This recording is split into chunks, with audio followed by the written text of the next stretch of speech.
Fala galera, estamos aqui para mais uma aulinha do nosso canal e agora o tema é muito legal, é sobre o encéfalo, que faz parte do sistema nervoso. Mas não esquece, vai logo te inscrevendo aqui no canal, indica para todo mundo, tá? Ativa as notificações que as nossas aulas são semanais. Beijo!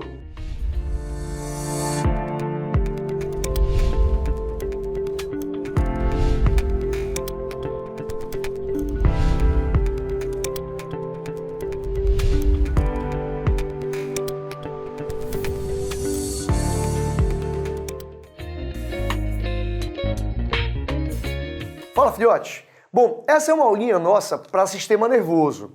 Só que o tema é muito grande, então o que eu fiz? Eu vou dividir em várias aulinhas para ficar bem organizado. Aí você pode assistir a aula completamente, rever quantas vezes quiser, tá bom? E indicar para os amigos, não esquece, que isso ajuda o canal a crescer também, tá bom? Vamos começar. Primeira parte que a gente vai falar aqui na sala hoje é sobre o sistema nervoso central. E o sistema nervoso central é composto por duas partes. Vem cá. A primeira seria o encéfalo, que é essa imagem linda que eu desenhei para vocês. E a segunda parte é a medula raquidiana, fechado? Eu separei. Hoje vamos falar só de encéfalo. Numa próxima aula a gente vai falar só sobre a medula raquidiana. Tá ok? Vamos lá começar. Primeiro, para falar do encéfalo, vamos primeiro dividir ele, tá? Eu acho didático que você divida em 4 partes elementares. Então vamos lá. O encéfalo vai ter essa região aqui em cima, ó, que eu não pintei, é o telencéfalo, que é chamado também de cérebro. Então, se você não estava acostumado, telencéfalo é sinônimo de cérebro. Fecharam? Muito bem. Eu tenho essa parte aqui de verdinho, ó, que é o nosso cerebelo, ok? Agora, olha essa região bem aqui, ó, que tem um laranja mais clarinho e um laranja mais escuro, tá vendo? Esses dois laranjas aqui são a área chamada diencéfalo. Porque tem duas partes fundamentais, o tálamo e o hipotálamo que fica embaixo dele, tá? Os dois, ó, formam o diencéfalo. Fechado? E esse pedaço aqui, filho, ó, que eu botei azul, vermelho, azul. Essa região azul, vermelho, azul é o chamado tronco encefálico, que tem 3 partes fundamentais, ó. Esse primeirinho aqui, ó, é o nosso mesencéfalo, olha a palavra. Essa barriguinha aqui, ó, é a chamada ponte ou protuberância. E essa aqui embaixo, ó, é o bulbo ou medula oblongada. Mas basta chamar de bulbo, que é o nome mais comum em vestibulares. Então vamos lá. Você vai dividir o encéfalo então em 1. Telencéfalo, 2. Cerebelo, 3. Diencéfalo e 4. O tronco encefálico. Fechado, filho? Calma que daqui a pouquinho eu vou ensinar a função específica que cada região dessa tem e como é que viria numa prova, ok? Mas vamos lá, vem cá comigo. Primeiro vamos falar agora sobre a proteção do encéfalo. Você vai dizer assim, ó, o encéfalo tem 2 proteções. A primeira é óssea, que é formada pelos ossos do crânio. Esses ossos do crânio aqui, ó, protegem o nosso encéfalo contra trauma mecânico, contra choque. Fechado isso? Além dele, eu também tenho uma proteção membranosa. É exatamente isso. Olha que legal, filho. Se você tirasse o crânio da minha cabeça, por exemplo, você veria 3 membranas envolvendo o meu encéfalo. 3 membranas, que é para dar uma proteção bem eficaz. Aí vamos lá, botei o nome delas para vocês, ó. As membranas se chamam meninges. Meninges, são 3, tá? E são membranas formadas por tecido conjuntivo. Vamos lá. São 3, olha o nome delas. Tem a pia mater, que é a membrana que fica tocando no encéfalo, coladinha no encéfalo, tá? Aí por fora da pia mater tem a aracnoide. O nome dela é aracnoide porque ela tem várias fibras, né, que lembram a teia de uma aranha, tá bom? E depois da aracnoide tem a dura mater. Essa dura mater é a membrana mais externa. É ela que toca nos ossos do crânio. Então se eu fosse abrir a cabeça de um paciente, por exemplo, eu iria remover o crânio. Aí depois a primeira membrana que eu ia enxergar era a dura mater, a mais externa. Aí depois eu ia ver a aracnoide e por último a pia mater. Fechado isso? Só que olha que interessante, filho. Entre a aracnoide e a pia mater, ó, entre essas duas aqui, existe um líquido que promove lubrificação, ó, para que as membranas não tenham lesão. Quando você se movimenta a cabeça, por exemplo, você rotaciona o tronco. Essa aracnoide e a pia mater tem que deslizar uma em cima da outra, ó. E quem lubrifica esse deslizamento aqui é um líquido. O nome dele é licor, ou líquido céfalo-raquidiano. Céfalo-raquidiano. Aí a sigla ficou LCR, que é de líquido céfalo-raquidiano. Fechou, filho? Ele fica então entre aracnoide e a pia mater. E eu queria que você lembrasse que esse líquido tem 3 funções importantes para a prova, tá? Vamos lá. A primeira, esse líquido carrega nutrientes, então faz a nutrição do sistema nervoso central. Fechado isso? Outra, o líquido também carrega células de defesa, então ele também realiza proteção do sistema nervoso central. E através desse líquido, as células nervosas podem despejar excretas para serem eliminadas. Então ele também promove excreção, eliminação das excretas. Fechado isso, filho? Agora um detalhe curioso. Existem 2 reservatórios para esse líquido céfalo-raquidiano. E olha quem são os 2. O primeiro são os chamados ventrículos cerebrais. Os ventrículos cerebrais são cavidades que tem no encéfalo. Tem um ventrículo bem aqui, ó. Eu não vou colocar o nome, porque para não influenciar no desenho, tá? Mas ele ficaria nessa região que eu estou botando o dedo, bem aqui, ó. Ele é uma cavidade, filho, que fica entre os 2 hemisférios cerebrais, o ventrículo cerebral. E lá é um reservatório do líquido céfalo-raquidiano. O outro reservatório é o canal central, ó, é o canal central. E esse canal passa por dentro da medula raquidiana. Quando chegar nessa parte da aula, eu vou mostrar onde fica o canal central. Então não esquece, o nosso sistema nervoso central é oco. O encéfalo tem cavidades chamadas ventrículos e a medula raquidiana tem cavidade chamada canal central. E essas cavidades servem de reservatório para o líquido céfalo-raquidiano. Agora, meninos, uma curiosidade, filho. Já ouviram falar sobre uma doença chamada meningite? Bom, a meningite nós sabemos hoje que pode ser causada por bactérias, por fungos e até por vírus, tá? Tem meningite bacteriana, viral e fúngica, né? A bacteriana é a mais letal, é que agride mais o sistema nervoso do paciente. Só que tem um meningite que é interessante. It é de inflamação. Então a meningite, quem não sabia, é a inflamação nas meninges, que envolvem o encéfalo e a medula raquidiana. É por isso que um sintoma característico da meningite é o paciente não conseguir encostar o queixo no peito. Por quê? Para ele fazer esse movimento, ele tem que distender as meninges.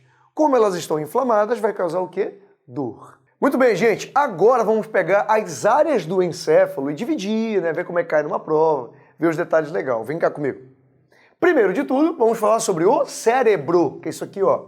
Essa massa que não está pintada, o cérebro, ou telencéfalo. Vem cá que eu já separei os pontos fundamentais para vocês. Primeiro, o nosso cérebro é dividido em 2 hemisférios. Tanto que eu tenho o hemisfério ao lado direito e o hemisfério ao lado esquerdo. E lembra de uma informação importante. O hemisfério direito controla as funções esquerdas do corpo. Por exemplo, para eu levantar o meu braço esquerdo assim, ó, eu estou usando comandos que vêm do meu cérebro direito. Para levantar meu braço direito assim, ó, eu estou usando comandos que vêm do meu cérebro esquerdo. Fechado isso? Outro ponto importante, filho. Entre os hemisférios esquerdo e direito estão os ventrículos cerebrais, que são aquelas cavidades que eu te falei ainda agora há pouco, ó, onde eu tenho um reservatório do líquido céfalo-raquidiano. Tudo bem, filho? Inclusive, gente, quem une os 2 hemisférios é uma área que está bem aqui, ó. Deixa eu passar meu dedo, essa região bem aqui, ó. Isso é o chamado de corpo caloso. Eu não botei aqui, filho, porque para vestibular não é tão importante, mas é para matar a tua curiosidade, tá? Quem une os hemisférios é essa massa chamada corpo caloso, tá bem? Vem cá. Há uma divisão. Os hemisférios são divididos assim, ó. O lado externo do cérebro, externo, tá? É o chamado córtex. E o lado interno do encéfalo é chamado de medula. Cuidado, tem uma diferença muito grande. O córtex é uma massa cinzenta e a medula é a massa branca. Tem que ter cuidado por quê, filho? Na massa cinzenta é onde ficam os corpos celulares dos neurônios. E na massa branca é onde ficam os axônios. Dá uma olhadinha para cá rapidinho, vem cá. Lembra que o neurônio é assim, ó. O neurônio tem uma espécie de cabeça, que tem um formato de estrela, ó. Isso é o chamado corpo celular. E tem o seu prolongamento principal, que é o axônio. Então, no córtex, eu tenho a massa cinzenta, que é onde ficam corpos celulares. Na medula eu tenho a massa branca, que é onde ficam os axônios. É por isso que a gente sabe hoje que a massa cinzenta, o córtex, é a parte mais importante do cérebro. Porque é onde ficam os corpos celulares. E é neles que eu vou gerar o impulso elétrico, também é neles que eu produzo os neurotransmissores. Então, a gente sabe hoje quanto maior a área cinzenta do cérebro de uma pessoa, mais criativa, por exemplo, essa pessoa pode ser. Deu para entender direitinho, filho? Vem cá. Esse córtex, que é a massa externa, né? A massa cinzenta, é muito grande. Só que você fala assim, professor, se ele é muito grande, como é que ele cabe na minha cabeça? Vem cá agora. É que o córtex apresenta umas dobras chamadas de sulcos ou giros. Sulcos ou giros. O que seria isso aqui, filho? Pode reparar que o nosso cérebro parece que tem umas dobrinhas, né? Essas dobrinhas aqui, ó, são os sulcos ou giros. Mas olha, uma curiosidade. Só existem sulcos ou giros em nós mamíferos. Isso não está presente em peixe, em anfíbios, répteis e aves. Tanto que em nós mamíferos, nós somos classificados como girencéfalos, porque o cérebro tem giros. Se você pegar peixe, anfíbio, répteis e aves, são animais lisencéfalos, porque o córtex é liso. E qual é a vantagem de ter esses giros aqui? Ó? É que você tem uma maior superfície do córtex cerebral. Tanto que olha que esse número interessante, gente. 1/3 apenas do cérebro fica exposto. 1/3. Isso quer dizer que a maior parte, 2/3 do cérebro, ficam para dentro desses sulcos aqui, ó, ou para dentro desses giros. Deu para entender direitinho, filho? Muito importante isso, tá? Somente os mamíferos são girencéfalos. Outra coisa importante, vem cá. O nosso cérebro, né, ele confere para nós capacidades incríveis. A primeira delas seria a capacidade de ler, a capacidade de escrever, né, porque ele organiza os movimentos, a capacidade de falar. A zona da fala é cerebral, fica aqui do lado esquerdo, ó, em cima da tua orelha, mais ou menos, numa zona chamada zona de Broca, ok? Também responsável pela memória. Você tem uma região central no cérebro de vocês, que é como se fosse o nosso HD, se chama hipocampo. É a zona de memória de um ser humano, por exemplo, tá bem? É a função cerebral. E também a função de planejar o futuro. Quando você planeja, quero fazer medicina, vou me especializar numa área qualquer, como ortopedia, por exemplo, esse planejamento seu, esse planejamento de ações, todos dependem de atividade cerebral. E outra, também tem a capacidade de criar coisas novas, né? Hoje em dia a gente fala, eu tenho um bebê, e eu falo para minha esposa que a gente não sabe qual vai ser a profissão dele. Porque talvez a profissão do meu bebê nem exista ainda. Nós estamos numa etapa agora onde os jovens estão criando novas profissões. Eu não imaginava, por exemplo, me tornar um professor online e estar ajudando tanta gente pelo Brasil aqui produzindo tudo numa produtora. E hoje a gente consegue fazer isso. Então, a criatividade humana, a capacidade de criar coisas novas, depende muito dessa estrutura incrível que é o nosso cérebro ou telencéfalo. Continuando, gente, vamos lá para cá. Agora vamos falar aqui na sala sobre o diencéfalo. Dá uma olhadinha para mim, filho. O diencéfalo tem duas partes, ó. Eu vou ter o tálamo e o hipotálamo. Só para lembrar aqui na sala, filho. O hipotálamo é essa parte que está laranja mais escurinho, ó. É ele que está ligado à hipófise, tá bem? Eu não vou falar de hipófise aqui na aula, que nós já falamos, na aula de sistema hormonal ou endócrino, tá? Vamos falar hoje sobre o hipotálamo, ó. E essa parte laranja maior e mais clarinha aqui é o chamado tálamo. Vamos lá. Primeira região, então, o tálamo. Ele é uma região de massa cinzenta, já sabe que ele é formado, então, por corpos celulares de neurônios. E a função mais importante dele para uma prova é essa aqui, ó. Ele é um centro de retransmissão dos impulsos nervosos para o cérebro. Vou te dar um exemplo. Nós recebemos estímulos o tempo todo. Tem estímulos que vêm de fora do corpo, como a iluminação de uma sala, o cheiro de um perfume, né? O som feito pela buzina de um automóvel. E tem estímulos que vêm do próprio corpo, por exemplo, como a acidez do meu estômago, não é isso? O movimento peristáltico, ou então o fato de você tocar na minha pele com maior pressão. Deu para entender? Esses estímulos vão primeiro para o tálamo. E o tálamo retransmite para o cérebro para as regiões específicas. Por exemplo, quando você está ouvindo algum som, isso tem que ser mandado para o cérebro, para a região específica, para identificar sons. Quando você está enxergando alguma imagem, isso tem que ser enviado para o cérebro, para a região específica, para reconhecimento de imagens. Então, quem recebe os estímulos e reenvia para o cérebro, para as regiões específicas, é o tálamo. Deu para ter essa história? Ele tem uma outra função legal, que é filtrar. Por exemplo, às vezes a gente está concentrado assistindo uma aula e algum amigo do lado puxa uma conversa. Fala, ei, Renaque, a pessoa está te cutucando e você não está dando atenção para ela. Até que você tipo, ei, Renaque. Aí você, que foi? Eu não estava nem prestando atenção. Isso era o teu tálamo. O tálamo consegue eliminar alguns estímulos periféricos para que você permaneça concentrado no que você está fazendo. Exemplo, às vezes, comigo, eu estou dirigindo, voltando do trabalho para casa, né? E aí coloco alguma música, eu gosto muito de Djavan, por exemplo, adoro Djavan. Aí tá tocando, sei lá, Si. E logo depois dela vem Oceano, que é a que eu mais gosto, é a minha predileta. Aí tô escutando Si, né? Indo dirigir e tal.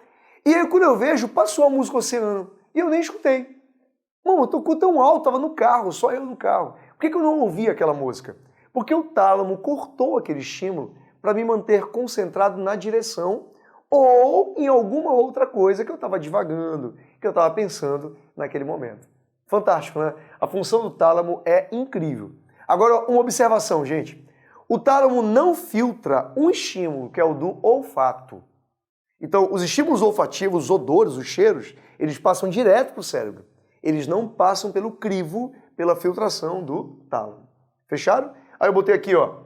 Ele tem um papel muito grande e essencial na formação da nossa consciência e na aquisição de novos conhecimentos, que é a nossa cognição. Isso quer dizer que má formação no tálamo pode atrapalhar o papel, a capacidade cognitiva de um ser humano. Deu para entender, filho? Vamos lá. Agora vamos falar sobre o hipotálamo, que é essa parte bem aqui, ó, em cima da hipófise, tá? Vamos lá. O hipotálamo também é uma região de massa cinzenta, então também é formado por corpos celulares de neurônios, tá?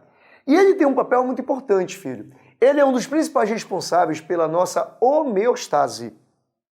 O que é homeostase, professor? Homeostase, filho, é a capacidade que o nosso corpo tem de se ajustar às diversas mudanças pelas quais nós passamos. Por exemplo, imagina que eu estou num local quente, então eu vou suar, né? E além de suar, eu vou ficar com a urina mais concentrada. Eu estou me ajustando ao local quente. Agora eu vou para o frio.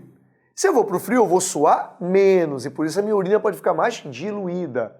Repare que eu consigo me ajustar ao calor e à baixa temperatura. Isso é a homeostase. Um dos principais centros de homeostase do nosso corpo é o hipotálamo. Vamos entender por quê? Dá uma olhadinha para cá, filho. O hipotálamo é um regulador da nossa temperatura. É ele que identifica quando a temperatura do ambiente está maior ou está menor. Ele também é um regulador do apetite, faz você sentir mais fome ou menos fome, de acordo com a sua necessidade nutricional. Bem?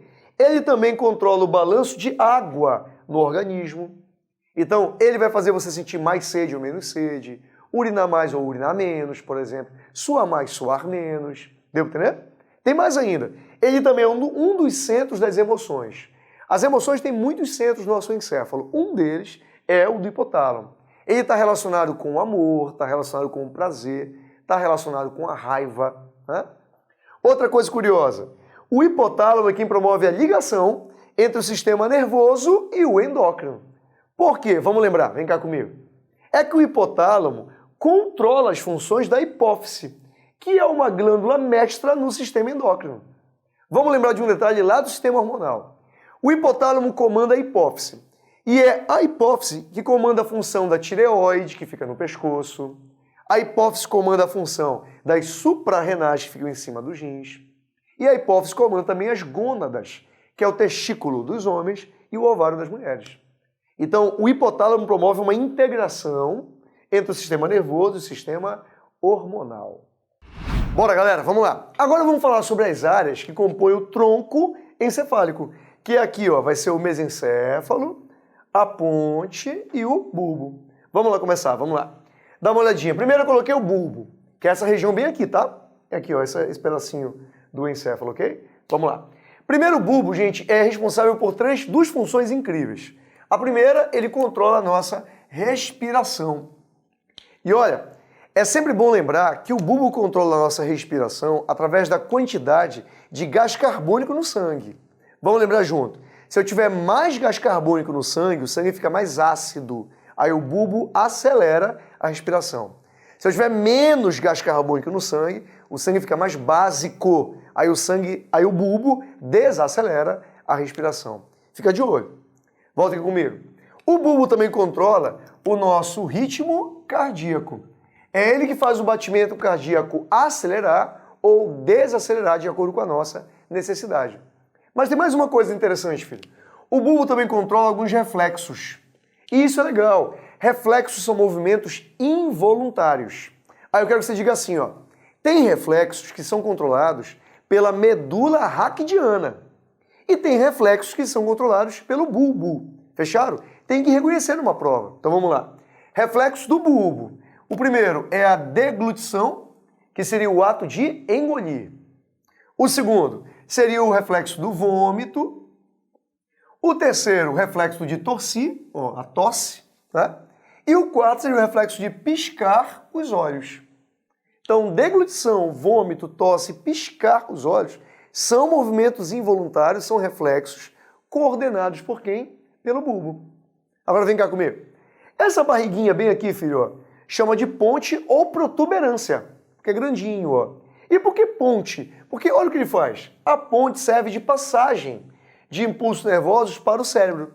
Então, a maioria dos impulsos, antes de chegar ao cérebro, primeiro passam pela ponte. Daí, passagem. Fechou? Outra coisa. Essa região aqui, ó, seria o mesencéfalo. Aí vamos lá. O mesencéfalo é a região responsável pelo movimento do ato da audição. O que é movimento ato da audição? É você movimentar o corpo ou só a cabeça em direção da fonte sonora. Por exemplo, imagine que eu estou de costas dando aula, explicando alguma coisa, e alguém do meu lado esquerdo fala, Renac, aí eu viro para aquela pessoa, a pessoa fala, Eras, como é que o professor sabe que eu estava aqui nessa posição na sala de aula? Eu fiz um movimento ato da audição coordenado pelo meu mesencéfalo. Agora vamos fechar, vamos lá. Vamos dar uma olhadinha nessa região final aqui, filho, ó, que vai ser o cerebelo. Essa região que é incrível. Me acompanha, vamos lá. Primeiro, o cerebelo é quem controla os movimentos que são iniciados no nosso córtex motor. Vamos entender essa história, filho. O córtex motor é uma região do encéfalo que inicia os movimentos, inclusive onde tem memória de movimentação. Quando eu vou chutar uma bola, por exemplo, a memória desse movimento que eu executo, ou quando eu escrevo no quadro, está no meu córtex motor, no cérebro. Mas depois que o movimento é iniciado no cérebro, no córtex motor, quem controla a execução desse movimento todo vai ser o cerebelo. E por que ele faz isso? Vem cá. É que ele recebe informações do córtex motor, que é quem inicia o movimento, mas ele também recebe informação de proprioceptores, ou seja, receptores que recebem informação do próprio organismo. Eles estão localizados em muitos locais, por exemplo, nos músculos, vão estar nas articulações, nos olhos, no aparelho vestibular. Então está em várias regiões do corpo. E aí, a partir do momento que eu recebo a ordem do córtex motor e tenho um controle, recebo informações dos proprioceptores, eu consigo harmonizar o movimento ósseo, o movimento muscular, para que o movimento seja perfeito. Então a gente pode dizer que o cerebelo é quem cria uma harmonia na execução dos nossos movimentos. Incrível, né? Vem cá comigo. A gente pode dizer então que ele controla o nosso equilíbrio, mantém o corpo equilibrado. Se eu virar a cabeça para frente, por exemplo, eu preciso de contração de músculos específicos para manter meu corpo equilibrado. Se eu ficar numa perna só, entendeu, filho? Outra, ele controla a nossa postura, porque para eu ter postura tem que ter a contração da musculatura reto-abdominal, perna, região torácica, para manter o corpo ereto, não é isso? Ele dá a coordenação motora, inclusive a execução de movimentos finos. O neném, quando nasce, por exemplo, ele apenas aperta objetos com a mão. Daqui a pouco ele começa a fazer movimento de pinça com os dois dedinhos dele. Esse é um movimento mais fino do que simplesmente apertar com a mão. Isso mostra que o cerebelo dele, o córtex motor cerebral, estão em pleno desenvolvimento, a todo vapor. Entendeu direitinho? E tem mais ainda, ó. Ele regula o tônus muscular, a firmeza muscular, a contração da nossa musculatura. E aí, galera, deu para aprender direitinho? Bom, eu quero que você pegue uma folha em branco, faz esse desenho bonitão, puxa uma setinha, esquematiza tudo ao redor, printa tudo que nós falamos aqui, que aí o teu estudo vai estar completo para o teu vestibular. Beijo!